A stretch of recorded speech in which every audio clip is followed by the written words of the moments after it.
ইসরায়েলে আবারও একের পর এক ক্ষেপণাস্ত্র হামলা চালালো ইরান। আরও কঠোর হামলার জন্য তেল আবিবকে সতর্ক করেছে তারা।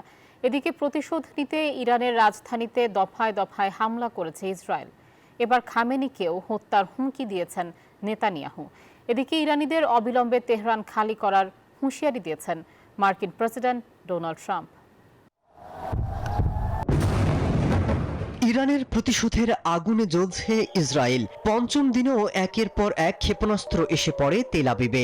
গুড়িয়ে দেওয়া হয়েছে তেল আবিব এবং হাইফার কয়েকটি স্থাপনা। পুরোপুরি বিধ্বস্ত হয়ে গেছে দেশটির বৃহৎ তেল পরিশোধনাগার। এরই মধ্যে আরও হামলার বার্তা দিয়ে ইসরায়েলিদের তেল আবিব থেকে সরে যাওয়ার নির্দেশ দিয়েছে ইরান।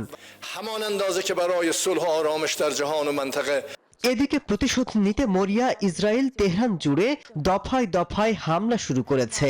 এতে ইরানের ফারাবি হাসপাতাল, একটি সামরিক ঘাঁটি এবং রাষ্ট্রীয় টেলিভিশন চ্যানেল ভবন ব্যাপকভাবে ক্ষয়ক্ষতি হয়েছে। বান্ডেল থাকলে প্রতি সেনমানিতে টাকা বাঁচবে। বিকাশ সেনমানি বান্ডেল কিনে জিতুন প্রতি লেনদেনে। নিহত হয়েছেন ইরানের রেড ক্রিসেন্ট সোসাইটির 3 জন কর্মী। এদিকে ক্ষোভের আগুনে জ্বলতে থাকা ইসরায়েলের প্রধানমন্ত্রী বেনিয়ামিন নেতানিয়াহু এবার ইরানের সর্বোচ্চ ধর্মীয় নেতা আয়াতুল্লাহ আলী খামেনিকে হত্যার হুমকি দিয়েছেন। এই সংঘাতের শেষ হতে পারে ইরানের সর্বোচ্চ নেতাকে হত্যার মাধ্যমে। প্রয়োজনে আমরা তাই করব।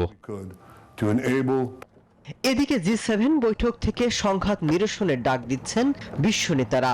তবে সম্মেলন সংক্ষিপ্ত করে ফিরে এসেছেন মার্কিন প্রেসিডেন্ট।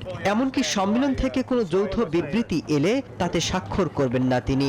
বরং তেহরান থেকে অবিলম্বে ইরানিদের সরে যাবার হুঁশিয়ারি দিয়েছেন ট্রাম্প। হোয়াইট হাউসে ডেকেছেন নিরাপত্তা বৈঠক।